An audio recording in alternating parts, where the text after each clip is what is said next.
Good morning, students. I am Ms. Republica Borgohain, Assistant Professor, Assam Downtown University, Guwahati, Department of Pharmaceutical Science.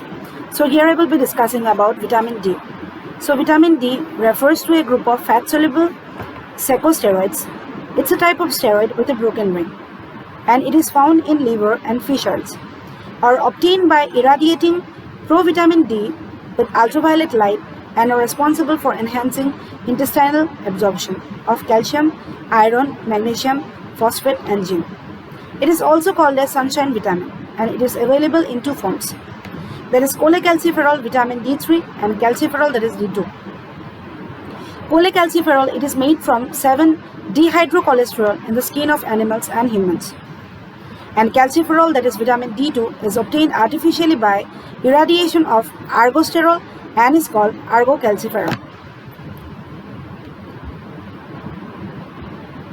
So these are the dietary sources of vitamin D. Daily requirement in men and women is 0.01 mg. In pregnancy and lactating women, it's 0.01 mg. And in case of infants and children also, it's 0.01 mg. Now the mechanism of action of vitamin D.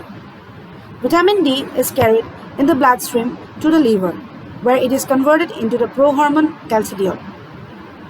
Circulating calcidiol may then be converted into calcitriol, the biologically active form of vitamin D, in the kidneys. Following the final converting step in the kidney, calcitriol is released into the circulation.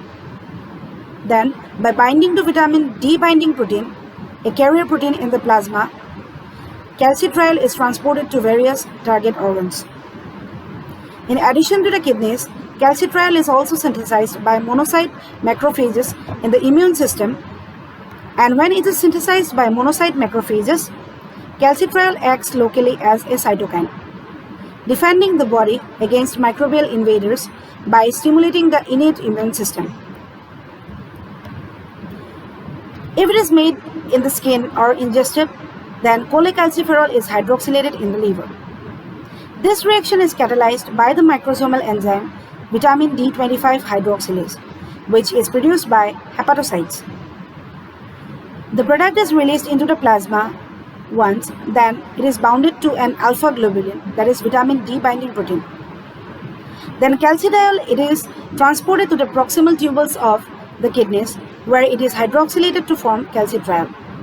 This product is a potent ligand of the vitamin D receptor, which mediates most of the physiological actions of the vitamin.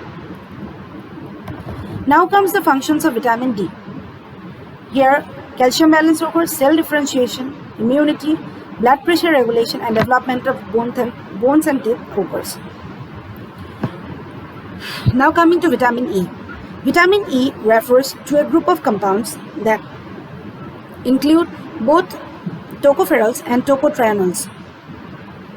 They are naturally occurring antioxidant. It is also called anti-aging factor.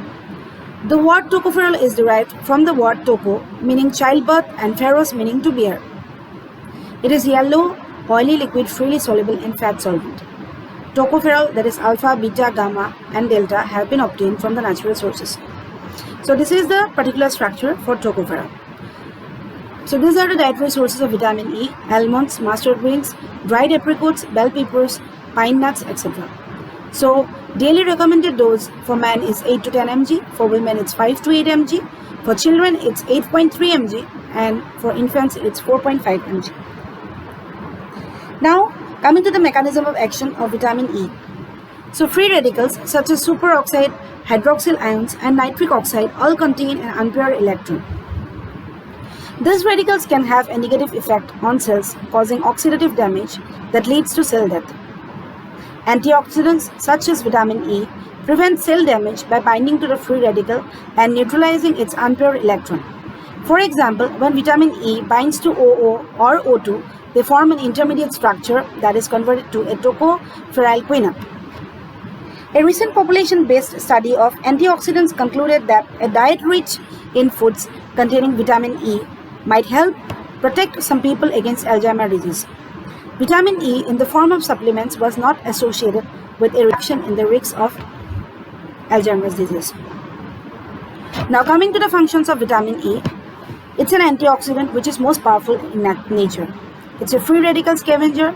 It protects cell membranes and protects LDL from oxidation. Protection of double bonds in polyunsaturated fatty acids. Then prevention of rancidity. Works in conjunction with selenium, and vitamin E also plays a role in neurological functions and inhibition of platelet aggregation. It also protects lipids and prevents the oxidation of polyunsaturated fatty acids.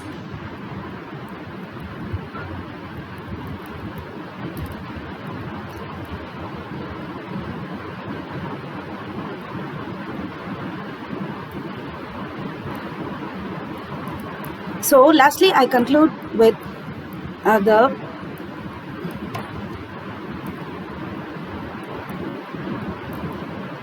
functions of, I will be discussing about the vitamin B5, that is pantothenic acid.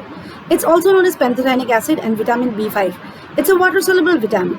It was discovered by Roger J. Williams in 1990. Tissue extracts from a variety of biological materials provide a growth factor for yeast. This growth factor identified as pantothenic acid. This word derived from Greek word pentos, meaning everywhere.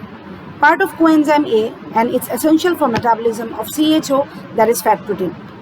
So dietary sources of vitamin B5 is, and its daily requirements for men is 10 mg, for women also it's 10 mg, and for children it's 5.5 mg.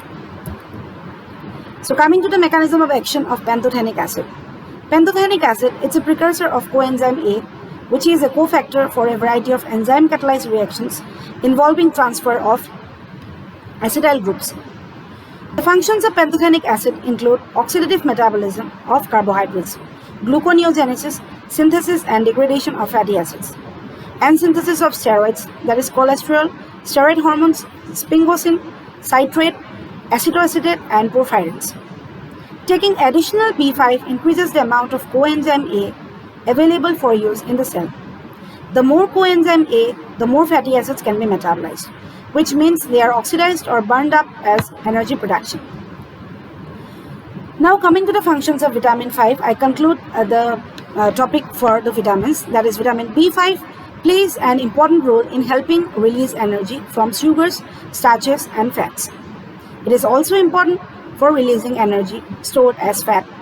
It is equally important for the creation of fat. There are two basic types of fats, that is fatty acids and cholesterol. Both require the coenzyme A to form for their synthesis. Sometimes it is important for the body to make small chemical changes in the shape of cell proteins, thus vitamin B5 is used in this case. They are essential for the cell metabolism. They are very helpful in the cholesterol metabolism. It accelerates own healing. It is also used as anti-stress factor.